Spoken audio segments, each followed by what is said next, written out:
रजब Bhatt own Sheikh और ईमान के रोले इस तरह के रोले पड़े हुए हैं कि ख़त्म होने का नाम ही नहीं ले रहे। कभी कोई कंट्रोवर्सी, कभी कोई कंट्रोवर्सी, कभी कोई रोला, कभी कोई टोंट, कभी कोई टोंट। ये क्या ड्रामा इन्होंने लगाया हुआ है। कभी ऐसे लगता है ईमान और रजब की सुलह हो रही है और कभी इनकी बातों से ऐसे लगता है कि इनके दरमियान सब कुछ ख़त्म हो चुका है, अब दोबारा वापसी बिल्कुल ना होने के बराबर है। अभी हाल ही में रजब भट्ट ने अभी 1-2 दिन पहले वीडियो शेयर की थी जिसमें वो कह रहे थे, जिस दिन डाइवोर्स का दूसरा नोटिस भेजने का दिन था ईमान को, तो रजब कह रहा था मेरे घर में रोला डला हुआ था, रोने धोने लगे हुए थे और इस वजह से मैं व्लॉग नहीं बना पाया। तो आवाम को ये लग रहा था कि शायद रजब भट्ट दूसरा नोटिस भेजने लगा था, तो इसके घर वालों ने उसको रोक दिया, उसको मना कर दिया कि तुमने नोटिस नहीं भेजना, तुम जाकर ईमान को वापस ले आओ और ईमान को वापस ले आओ, वो इसी घर में रहेंगे और उनसे रिश्ता ख़त्म नहीं करना। तो आवाम खुश हो रही थी। अब फिर रजब भट्ट ने कल एक स्टोरी पोस्ट की जिसमें वो कह रहा है, हाय एवरीवन, सलाम।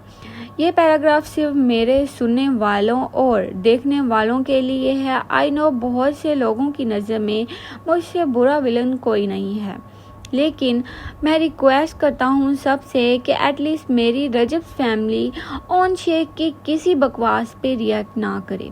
अगर मैं खामोश हो चुका हूँ तो इट्स बेटर कि आप लोग भी इम्पोर्टेंस ना दो ओन शेख को, क्योंकि उस बेचारे ने नया नया पैसा देखा है, नया नया फेम देखा है। वो नहीं जानता कि इस चीज़ को कैसे हज़म करना है।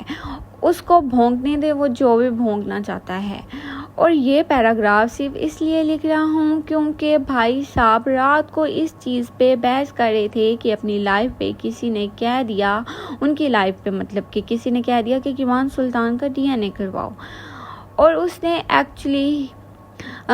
ही एक्चुअली डोंट नो कि अगर सोशल मीडिया पे आए गए हो तो हौसला रखो। यहाँ रोज़ लाखों बातें होती हैं, लोग बहुत कुछ कह जाते हैं, हाईलाइट करने की कोई ज़रूरत नहीं होती किसी भी बात को। ये फिर मेरा लाडला जानबूझ के सिर्फ इन्हीं टॉपिक्स पे बात करके ख़ुद को ज़िंदा रखना चाहता है, ख़ुद को ट्रेंड में रखना चाहता है, क्योंकि उसको पता है मैं फेमस हूँ और वो मेरे फेमस होने का फ़ायदा उठा रहा है और मेरी पॉपुलैरिटी से वो अपनी पॉपुलैरिटी हासिल कर रहा है। Anyways, I request once again, please कोई रिएक्ट ना किया करें उसको। वो बेचारा मेंटली सिक है और वो सिर्फ फेम हासिल करना चाहता है, वो ईमान को इस्तेमाल करके पैसा कमाना चाहता है।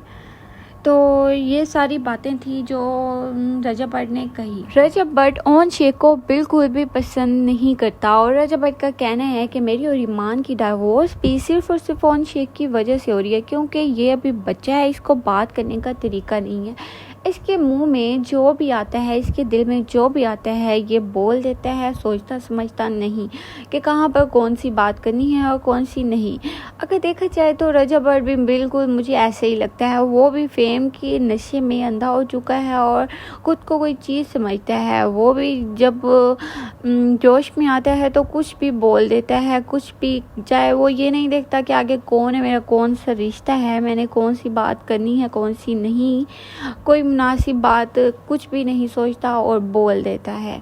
तो जैसे को तैसा मिला है, मैं तो यही कहूँगी, क्योंकि इन दोनों की नेचर मुझे बिल्कुल सेम लगती है। अब जब रजब भट्ट ने ओन शेख को ये टोंट मारा कि तुम मेरे बेटे को दिखाकर पैसे कमाना चाहते हो, तो जो रजब ओन शेख कुछ दिन पहले स्टोरी और अपने लाइव में कह रहा था कि तुम अपनी बीवी और बच्चे के ले जाओ, अगर तुम्हें लगता है कि मैं कंटेंट बना रहा हूँ उनको और उनसे पैसे कमा रहा हूँ, तो वो सब ख़त्म हो जाएगा जब तुम अपने बीवी और बच्चे को ले जाओगे। मैं सबके सामने, सोशल मीडिया वालों के सामने कहता हूँ कि मैं लाइव छोड़ दूँगा, व्लॉग बनाना छोड़ दूँगा, चैनल छोड़ दूंगा, सब कुछ छोड़ दूंगा, सोशल मीडिया से दूर चला जाऊंगा, क्योंकि कोई भी भाई ये नहीं चाहता कि उसकी बहन का घर खराब हो।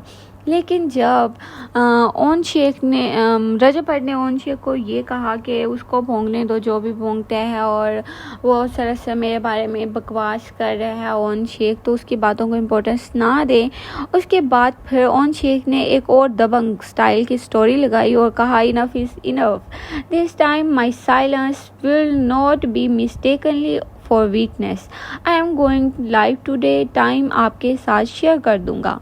तो ऑन शेख भी अब डरने वाला नहीं है। वो कहता है कि मैं नहीं डरता अब रजा बट से।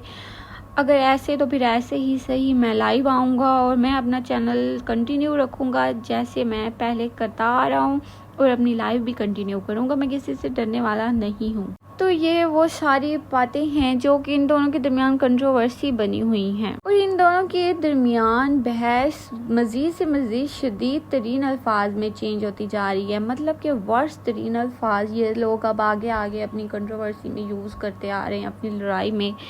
तो आपको क्या लगता है, ये लड़ाई इससे ज़्यादा मज़ीद अब आगे बढ़ेगी या फिर अब ये ख़त्म हो जाएगी?